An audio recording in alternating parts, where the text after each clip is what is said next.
അയ്യപ്പ ദർശനം നിങ്ങൾക്കായി സമർപ്പിക്കുന്നത് Akshaya catering Thodupuzha, cosponsored by woodland pure vegetarian hotel Thodupuzha.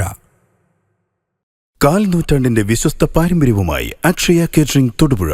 ആഘോഷങ്ങൾ ഏതുമാവട്ടെ, എല്ലാത്തരം വെജ് നോൺ വെജ് വിഭവങ്ങളും പൂർണ്ണ ഉത്തരവാദിത്തത്തോടെ നിങ്ങളുടെ മുന്നിലെത്തിക്കുന്നു. നിങ്ങളുടെ നാവിലെ രസമുകുളങ്ങളെ തൊട്ടുണർത്തുന്ന രുചി വൈവിധ്യങ്ങൾ, സ്വാദിൽ ഒരൽപ്പം പോലും വിട്ടുവീഴ്ചയില്ലാതെ, പാരമ്പര്യ തനിമ നഷ്ടപ്പെടാതെ വിഭവസമൃദ്ധമായി നിങ്ങളുടെ ആഘോഷങ്ങളെ വരവേൽക്കൂ. അക്ഷയ കേറ്ററിംഗ് തൊടുപുഴയ്ക്കൊപ്പം ഫോൺ 9744406785.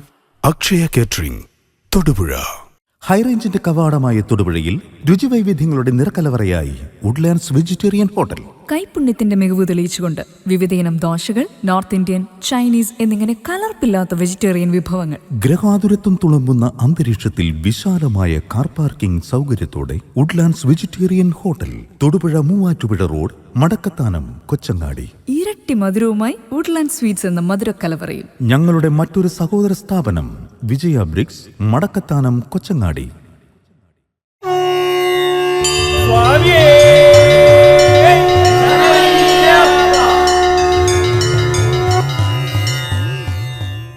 സ്വാമി ശരണമയ്യപ്പ. മകരവിളക്കിൻ്റെയും മകരജ്യോതിയുടെയും പ്രാധാന്യം 13ാമത് എപ്പിസോഡിൽ വ്യക്തമായി. നമ്മൾ 14ാമത് എപ്പിസോഡിലേക്ക് പ്രവേശിക്കുകയാണ്. എന്താണ് മകരസംക്രമം എന്നതറിയണം. ആ മകരസംക്രമം അറിയണമെങ്കിൽ നമുക്കല്പം പുരാവൃത്തം കൂടി മനസ്സിലാക്കേണ്ടതുണ്ട്. അതിലേക്കാണ് നാം ഇപ്പോൾ പോകുന്നത്. നമുക്ക് മനുഷ്യർക്ക് ഒരു ദിവസം എന്ന് പറയുന്നത് 24 മണിക്കൂറാണ്. ആ 24 മണിക്കൂർ 12 മണിക്കൂർ പകലാണ്, 12 മണിക്കൂർ രാത്രിയാണ്. ഇതൊക്കെ ഞങ്ങൾക്കറിയാമെന്ന് ഇത് കേൾക്കുന്നവർക്ക് പെട്ടെന്ന് തോന്നാം. പക്ഷെ അറിയാത്ത ചില കാര്യങ്ങളിലേക്കാണ് നമ്മൾ പ്രവേശിക്കുന്നത്. ഒരു ദിവസം 60 നാഴികയാണ്. 60 നാഴിക എന്ന് പറഞ്ഞാൽ പഴയ കണക്കാണ്, ജ്യോതിഷവുമായി ബന്ധപ്പെട്ട കണക്കുമാണ്. 24 മണിക്കൂർ 60 നാഴിക എന്ന് ബോധ്യപ്പെട്ടാൽ 1 മണിക്കൂർ 2.5 നാഴികയാണ് എന്ന വസ്തുത നമുക്ക് അറിയാൻ സാധിക്കും. അങ്ങനെയുള്ള 2.5 നാഴിക വീതമുള്ള 3 കൂട്ടം കൂടുമ്പോൾ ആ കാലത്തിന് പറയുന്നതാണ് 7.5 നാഴിക വീതമുള്ള 4 ഖണ്ഡങ്ങളാണ് ഒരു പകലിലുള്ളത്. ഒരു രാത്രിയിലും 4 ഖണ്ഡങ്ങളുണ്ട്. അതായത് 8 7.5 നാഴിക കൂടുമ്പോൾ 8 56 4 60 നാഴിക. അപ്പോൾ ഒരു ദിവസം സമം 8 യാമങ്ങൾ എന്ന് നമ്മൾ അറിയണം. ഒരു യാമം 7.5 നാഴിക. എന്തിനാണ് ഇങ്ങനെയൊക്കെ പറയുന്നത് എന്ന് ചോദിച്ചാൽ അത് നമുക്ക് വ്യക്തമായി വരുമ്പോഴാണ് അതിൻ്റെ അവസ്ഥ നമ്മുടെ ഉള്ളിലേക്ക് കടന്നു വരിക. അപ്പോൾ ഒരു ദിവസം 24 മണിക്കൂർ, 12 മണിക്കൂർ പകല്, 12 മണിക്കൂർ രാത്രി, 12 മണിക്കൂർ പകലിന് 4 യാമം, 12 മണിക്കൂർ രാത്രിക്ക് 4 യാമം, ഒരു ദിവസം സമം 8 യാമം. ഇതെല്ലാവർക്കും മനസ്സിലായി കാണും. ഇനി നമുക്ക് ദേവന്മാരുടെ കാലഗണനയിലേക്കാണ് പോകുന്നത്. ഓരോ ക്ഷേത്രത്തിലും ഉത്സവങ്ങൾ ആഘോഷിക്കാറുണ്ട്. എന്താണ് ഉത്സവം? ആ ക്ഷേത്രത്തിലെ ഈശ്വര ചൈതന്യത്തിൻ്റെ പ്രത്യേകത, അതിൽ ആർജിച്ചു വച്ചിരിക്കുന്ന സുഹൃതം പൊതുവെ ജനസമൂഹത്തിലേക്ക് പടർത്തി വിടുന്ന ആഘോഷ പരിപാടിയാണ് ഉത്സവം എന്നുദ്ദേശിക്കുന്നത്. കൊടി കയറി ഉത്സവം എന്ന് പറഞ്ഞാൽ ആ ദേവചൈതന്യം കൊടിക്കൂറയിലേക്ക് ആവാഹിച്ച് കൊടിമരത്തിൽ ഉയർത്തി അതിനുള്ള എല്ലാവിധ ചിട്ടവട്ടങ്ങളോടും കൂടും പൂർത്തിയാക്കുമ്പോൾ ജാതി മത വർഗ വർണ്ണ ഭേദമന്യേ മുഴുവൻ മനുഷ്യർക്ക് എന്നല്ല പറയേണ്ടുന്നത്, മുഴുവൻ ജീവരാശിക്കും ആ ഈശ്വര ചൈതന്യം പകർന്നു കൊടുക്കുന്ന മഹത്തായ സന്ദേശമാണ് ക്ഷേത്ര ഉത്സവത്തിലൂടെ നാം ജനങ്ങളിൽ സമർപ്പിക്കുന്നത്, ജീവികളിൽ സമർപ്പിക്കുന്നത്. അപ്പോൾ ഉത്സവത്തിൻ്റെ പ്രാധാന്യം ഇത്രയും മഹത്തരമാണെങ്കിൽ ഇനി അടുത്ത ഭാഗം അറിയേണ്ടുന്നത് ദേവന്മാരുടെ പ്രതീകങ്ങളാണ് മനുഷ്യർ രൂപസാദൃശ്യത്തിൽ. അതേപോലെ തന്നെ ദേവന്മാർക്ക് ഒരു വർഷം ഒരു ദിവസം എന്നുദ്ദേശിക്കുന്നതാണ് മനുഷ്യരെ സംബന്ധിച്ചിടത്തോളം അവരുടെ ഒരു വർഷം. നമ്മുടെ 365 ദിവസം അഥവാ 360 ഡിഗ്രിയാണ് ദേവന്മാരുടെ ഒരു ദിവസം എന്ന് മനസ്സിലാക്കുക. ഒരു വൃത്തത്തിന് ചുറ്റും ഒരു പ്രാവശ്യം ഭ്രമണം ചെയ്യണമെങ്കിൽ, അല്ലെങ്കിൽ ഒരു വൃത്തത്തിന് ചുറ്റുമുള്ള ആംഗിളുകളുടെ എണ്ണം പരിശോധിച്ചാൽ നമുക്കത് 360 ഡിഗ്രി എന്ന് വ്യക്തമായിട്ട് മനസ്സിലാക്കാൻ സാധിക്കും. അപ്പം 360 ദിവസത്തിന് പകരം സൂര്യന് ചുറ്റും ഭൂമി ഭ്രമണം ചെയ്യുന്നത് കൊണ്ടുണ്ടാവുന്നതാണ് ദിനരാത്രങ്ങൾ എന്ന് സയൻസ് നമ്മളെ പഠിപ്പിക്കുന്നു. ഇത് വളരെ കാലം മുമ്പ് തന്നെ നമ്മൾ പഠിച്ചിട്ടുള്ള കാര്യമാണ്. അപ്പോൾ അങ്ങനെ എന്തുകൊണ്ട് 360 ദിവസത്തിന് പകരം 365 ദിവസം വരുന്നു എന്ന് ചോദിച്ചാൽ, നമ്മുടെ ഭ്രമണപഥത്തിന്റെ പ്രത്യേകത ഞാൻ പറയാതെ കുട്ടികൾക്ക് പോലും മനസ്സിലാകും. അതിന് പറയുന്നത് അണ്ഡാകൃതി എന്നാണ്. വൃത്തമാണെങ്കിൽ പോലും, മൊട്ട വൃത്തത്തിലുള്ള സാധനമാണെങ്കിൽ പോലും അതിന് അണ്ഡാകൃതി എന്ന പേര് വരാൻ കാരണം അതിൻ്റെ ഒരു ഭാഗം അല്പം വലിപ്പം കൂടി, ഇപ്പോൾ വാലറ്റം അല്പം വലിപ്പം കുറഞ്ഞാണ്. അതിലാണ് 365.4 ഡിഗ്രി അതിനകത്ത് മൊത്തം വരുന്നത്. അപ്പോൾ 360 ഡിഗ്രി കൃത്യമാണെങ്കിൽ അത് അണ്ഡാകൃതി വരില്ല, കൃത്യമായിട്ടുള്ള വൃത്തമായിരിക്കും എന്ന് ചുരുക്കം. ഈ സത്യവും നമ്മൾ അറിഞ്ഞിരിക്കണം. പക്ഷേ ശാസ്ത്രത്തിൽ ഇത് 360 ഡിഗ്രി എന്ന് തന്നെയാണ് രേഖപ്പെടുത്തപ്പെടുന്നത്. അപ്പൊ 360 ദിവസമാണ് ഒരു വർഷം എന്നതറിയുക. സാന്ദർഭികമായി പറയട്ടെ, നമുക്ക് 2 തരത്തിലുള്ള കാലഗണന ഉണ്ടായിരുന്നു. 2 തരത്തിലുള്ള കാലഗണന എന്ന് പറഞ്ഞാൽ നക്ഷത്രങ്ങളെ ഉദ്ദേശിച്ചും, അതായത് നമ്മുടെ ഗ്രഹങ്ങളെ ഉദ്ദേശിച്ച്. അപ്പോൾ 27 നക്ഷത്രങ്ങളാണ് നമുക്കുള്ളത്. അത് അശ്വതി മുതൽ രേവതി വരെയുള്ളതാണ് 27 നക്ഷത്രങ്ങൾ. ഈ 27 നക്ഷത്രങ്ങളെ അനുസരിച്ച് തയ്യാറാക്കിയിട്ടുള്ള കലണ്ടറിന്റെ പേര് ചന്ദ്രവർഷം എന്നും 360 ഡിഗ്രി അഥവാ 365.4 ഡിഗ്രി എന്ന് വരുന്ന അതിൻ്റെ കാലഘട്ടം എന്ന് പറയുന്നത് സൂര്യവർഷം എന്നും, സോളാർ ആൻഡ് ലൂണാർ, അതാണ് അതിൻ്റെ പേരുകൾ.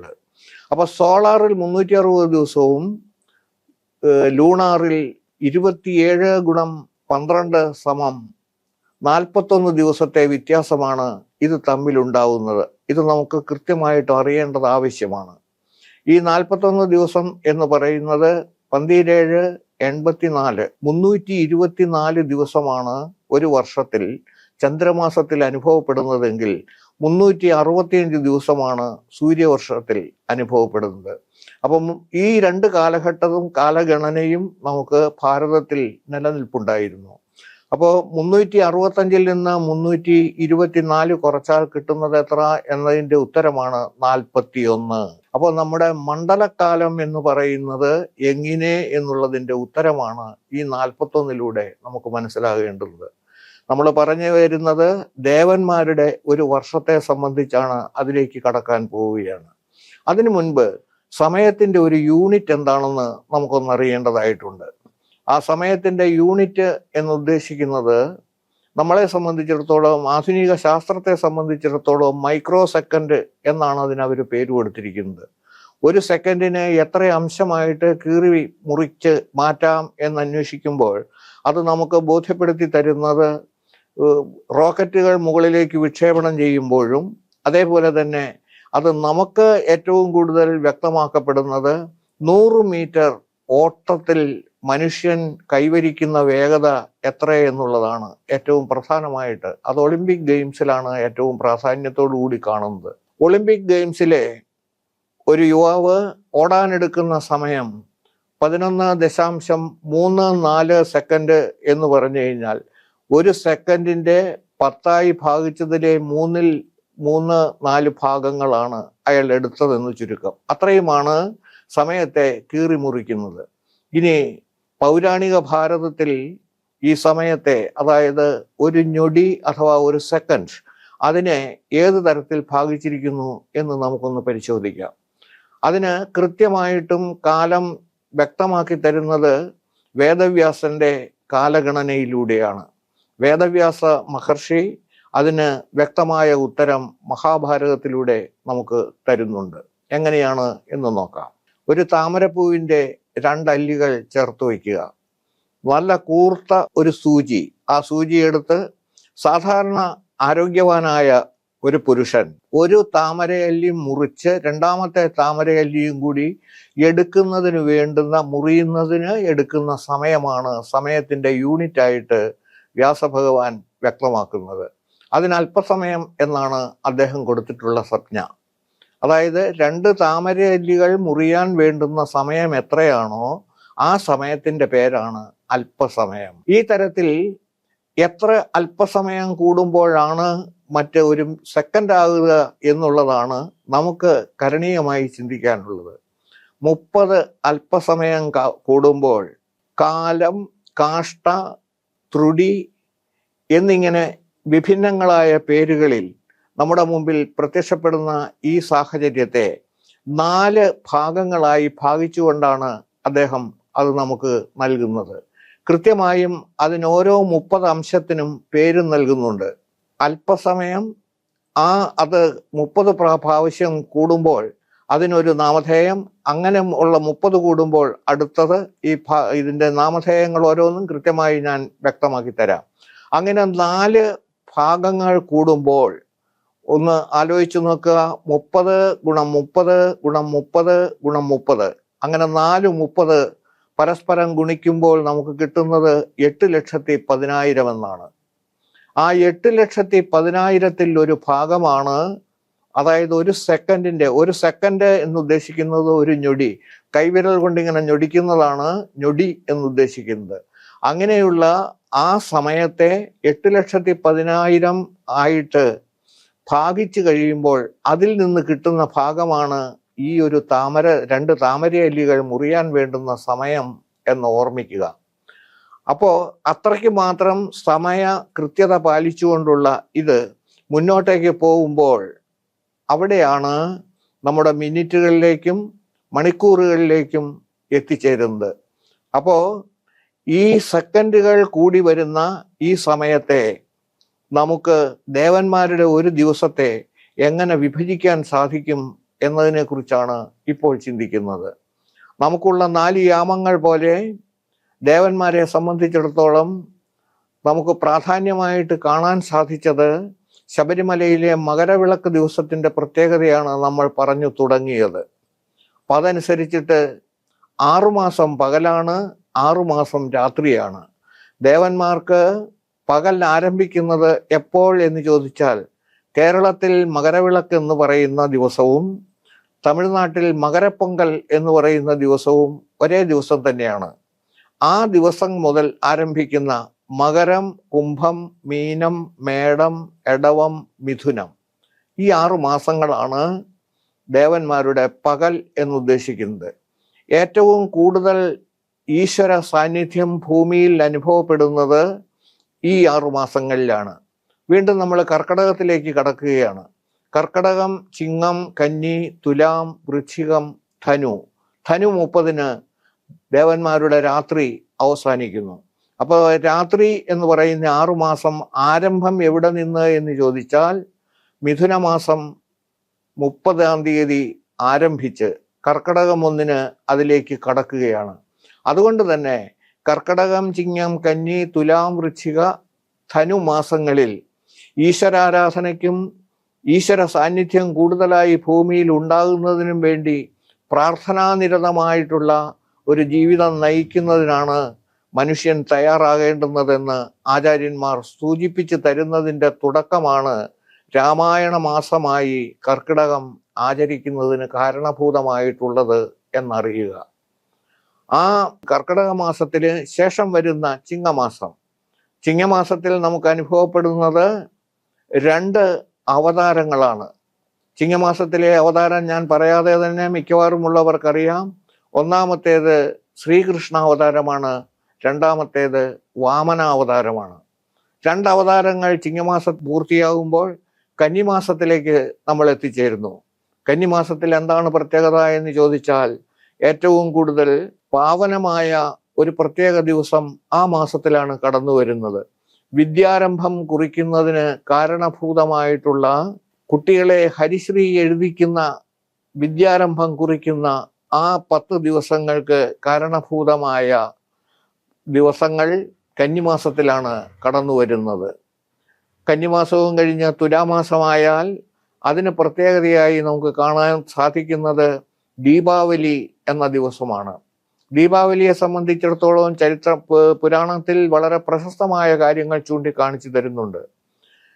ഈ ദീപാവലി ദിവസമാണ് ശ്രീരാമചന്ദ്രൻ സീതാസമേതനായി ലങ്കയിൽ നിന്ന് തിരിച്ചയോധ്യയിലേക്ക് എത്തിച്ചേരുന്നത് എന്നും അദ്ദേഹത്തെ ദീപാലങ്കാരങ്ങളോടുകൂടി സ്വീകരിച്ചതും ആയിട്ടുള്ള ആ ഒരു ഇത് നിൽക്കെ തന്നെ ദീപാവലിക്ക് മറ്റൊരു ചരിത്രം കൂടിയുണ്ട്. അതും ശ്രീകൃഷ്ണനുമായി ബന്ധപ്പെട്ടുള്ളതാണ്. നരകാസുരന്റെ കൊട്ടാരത്തിൽ തടവിലാക്കപ്പെട്ട 16,008 പെൺകുട്ടികളെ ശ്രീകൃഷ്ണ ഭഗവാൻ നരകാസുരനെ ജയിച്ച് അവരെയെല്ലാം മോചിപ്പിച്ചു.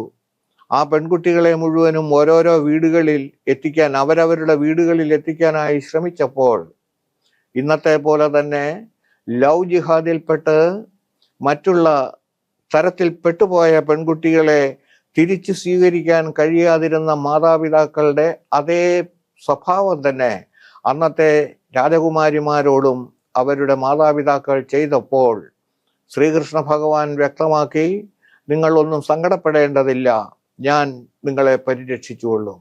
അപ്പോൾ ഒരു രക്ഷിതാവ് എന്ന നിലയിൽ അവർക്ക് ഓരോരുത്തർക്കും പൂർണ്ണമായിട്ടും സംതൃപ്തിയോടുകൂടി അവരുടെ ജീവിതത്തിൽ ഭാഗഭാക്കാകുന്ന ഭഗവാൻ ആ കഥയുമായി ബന്ധപ്പെട്ടുള്ളതാണ് ഏറ്റവും പ്രധാനമായിട്ടുള്ള ദീപാവലി ഉത്സവത്തിൻ്റെ മറ്റൊരു ഭാഗം.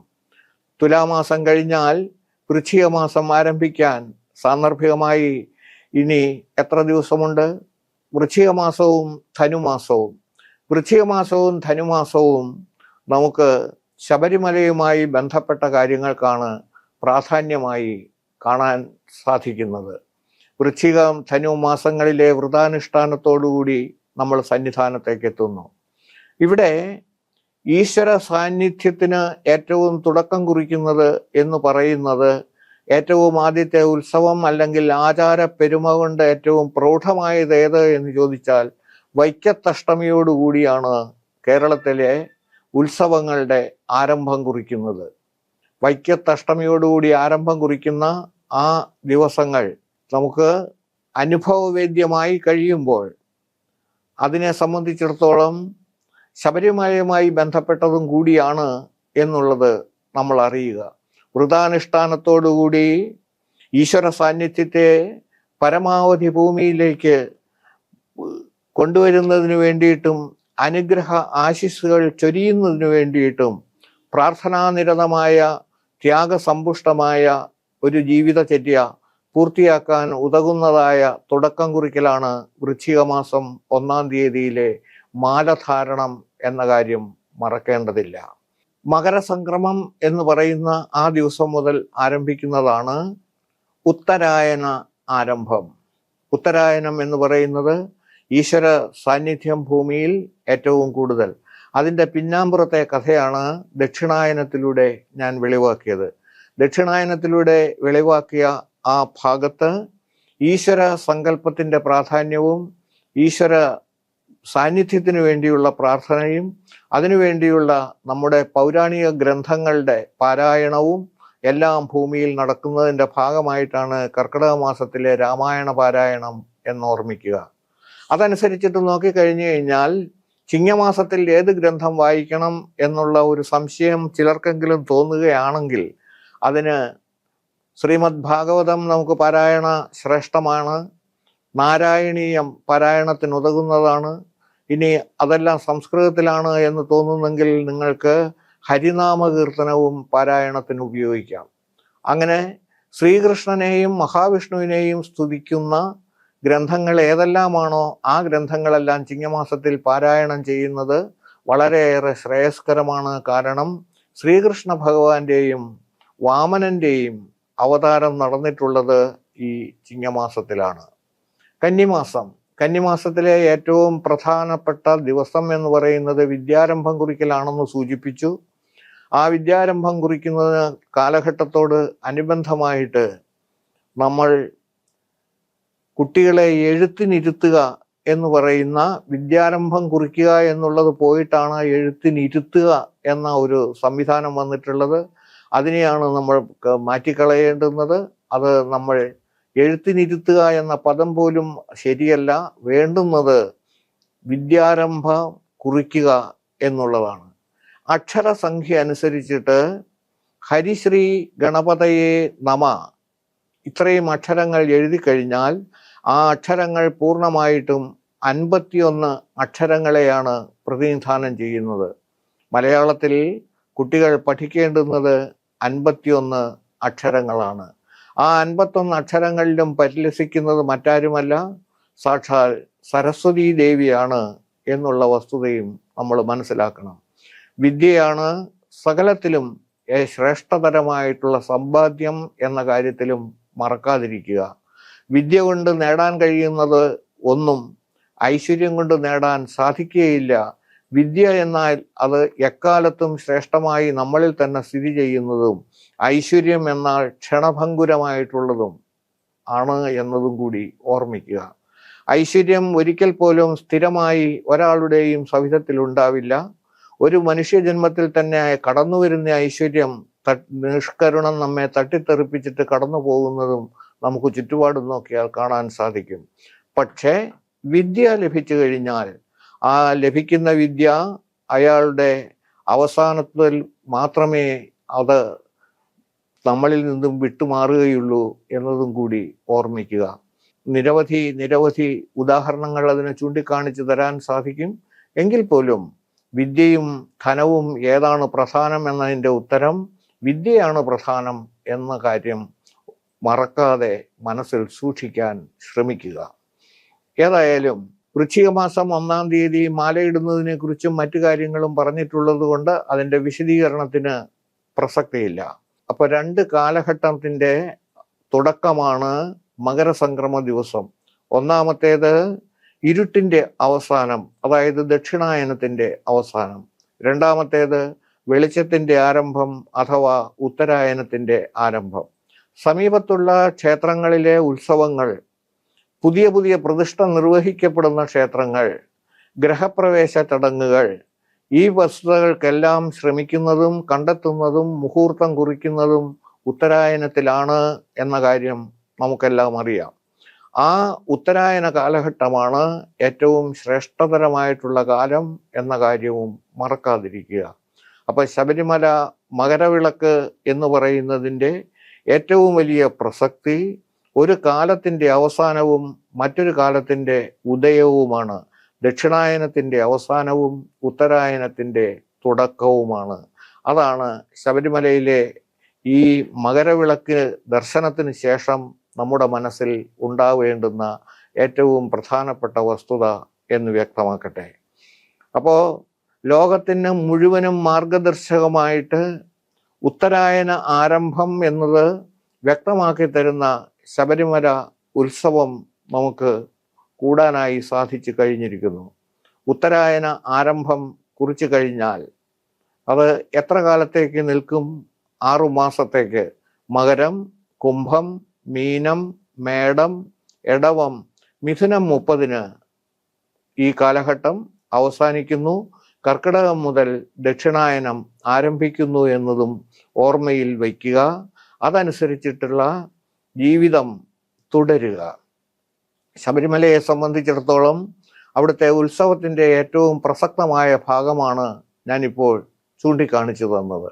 ഇനി അതിൻ്റെ ഈ 5 ദിവസത്തേക്ക്, അതായത് മകരം 1-ന്റെ തലേ ദിവസമായ മകരസംക്രമവും, മകരം 1-ഉം 2, മകരം 2 3, മകരം 3 4, മകരം 4 5, ഈ 5 ദിവസങ്ങളിൽ ചില പ്രത്യേക തരത്തിലുള്ള എഴുന്നള്ളത്തുകൾ നമുക്ക് ശബരിമലയിൽ ദർശിക്കാം.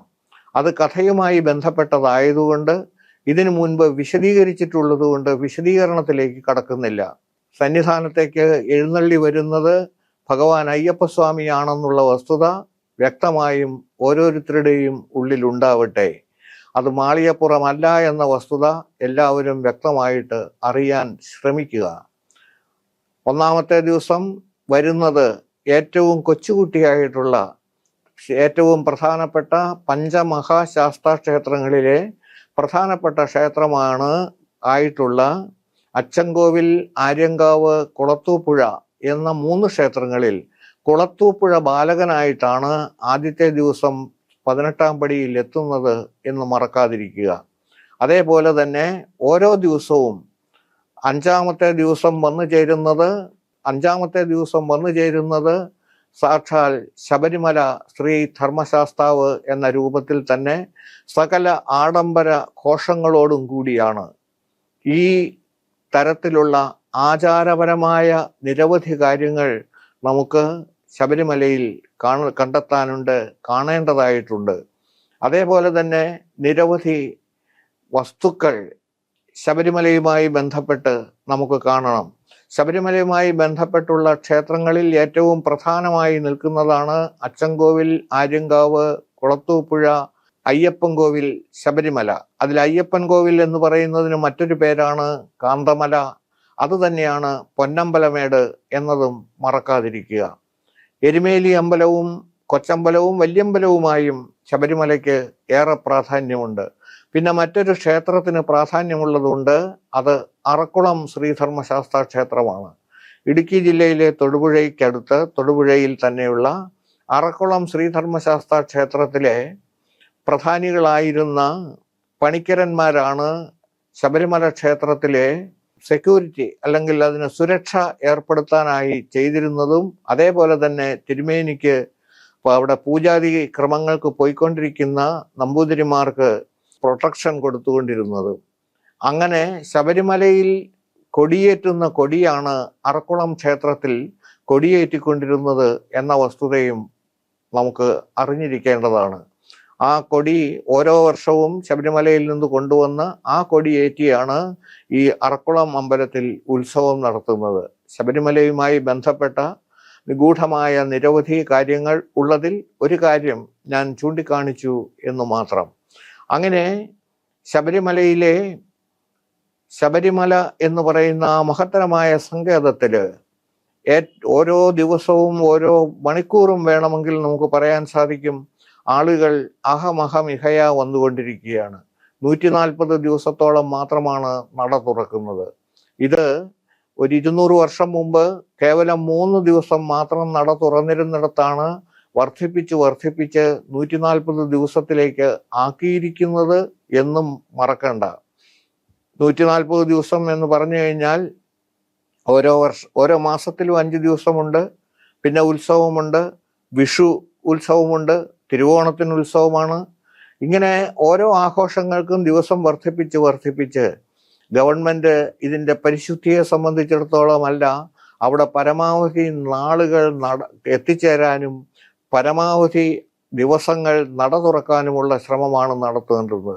ഇതിനെ ഒരു കാരണവശാലും വിശ്വാസികൾ പ്രോത്സാഹിപ്പിക്കരുത് എന്നൊരു വസ്തുതയാണ് നമുക്ക് വ്യക്തമാക്കാനുള്ളത്.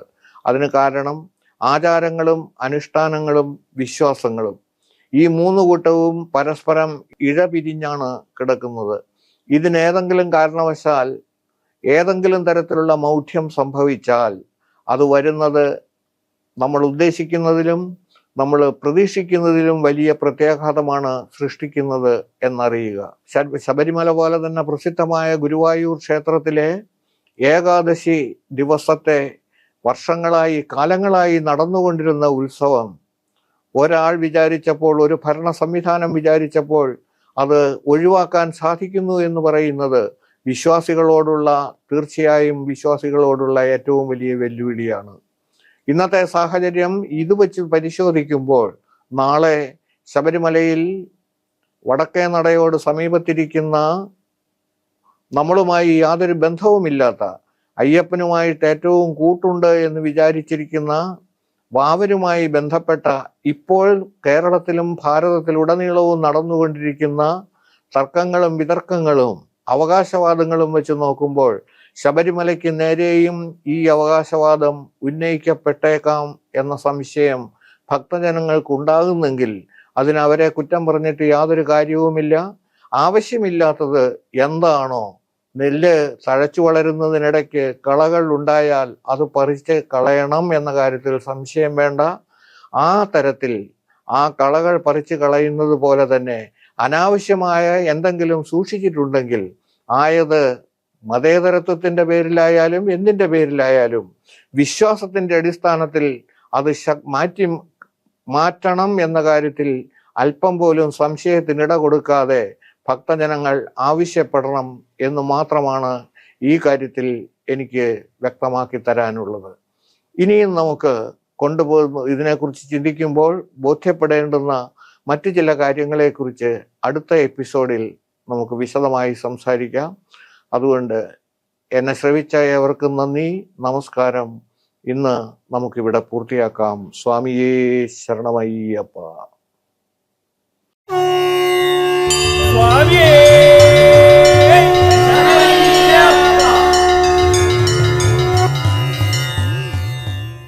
അയ്യപ്പ ദർശനം നിങ്ങൾക്കായി സമർപ്പിച്ചത് Akshaya catering Thodupuzha, cosponsored by woodland pure vegetarian hotel Thodupuzha. കാൽ നൂറ്റാണ്ടിന്റെ വിശ്വസ്ത പാരമ്പര്യവുമായി അക്ഷയ കേറ്ററിംഗ് തൊടുപുഴ. ആഘോഷങ്ങൾ ഏതുമാവട്ടെ എല്ലാത്തരം വെജ് നോൺ വെജ് വിഭവങ്ങളും പൂർണ്ണ ഉത്തരവാദിത്തത്തോടെ നിങ്ങളുടെ മുന്നിലെത്തിക്കുന്നു. നിങ്ങളുടെ നാവിലെ രസമുകുളങ്ങളെ തൊട്ടുണർത്തുന്ന രുചി വൈവിധ്യങ്ങൾ, സ്വാദിൽ ഒരൽപ്പം പോലും വിട്ടുവീഴ്ചയില്ലാതെ പാരമ്പര്യ തനിമ നഷ്ടപ്പെടാതെ വിഭവസമൃദ്ധമായി നിങ്ങളുടെ ആഘോഷങ്ങളെ വരവേൽക്കൂ. അക്ഷയ കേറ്ററിംഗ് തൊടുപുഴയ്ക്കൊപ്പം ഫോൺ 9744066785. അക്ഷയ കേറ്ററിംഗ് തൊടുപുഴ. ഹൈറേഞ്ചിന്റെ കവാടമായ തൊടുപുഴയിൽ രുചിവൈവിധ്യങ്ങളുടെ നിറക്കലവറയായി വുഡ്ലാൻഡ്സ് വെജിറ്റേറിയൻ ഹോട്ടൽ. കൈപുണ്യത്തിന്റെ മികവ് തെളിയിച്ചുകൊണ്ട് വിവിധയിനം ദോശകൾ, നോർത്ത് ഇന്ത്യൻ, ചൈനീസ് എന്നിങ്ങനെ കലർപ്പില്ലാത്ത വെജിറ്റേറിയൻ വിഭവങ്ങൾ. ഗ്രഹാതുരത്വം തുളുമ്പുന്ന അന്തരീക്ഷത്തിൽ വിശാലമായ കാർ പാർക്കിംഗ് സൗകര്യത്തോടെ woodlands vegetarian hotel, Thodupuzha Muvattupuzha road, Madakkathanam, Kochangadi. ഇരട്ടി മധുരവുമായി വുഡ്ലാൻഡ് സ്വീറ്റ്സ് എന്ന മധുരക്കലവറയും. ഞങ്ങളുടെ മറ്റൊരു സഹോദര സ്ഥാപനം വിജയ ബ്രിക്സ്, മടക്കത്താനം, കൊച്ചങ്ങാടി.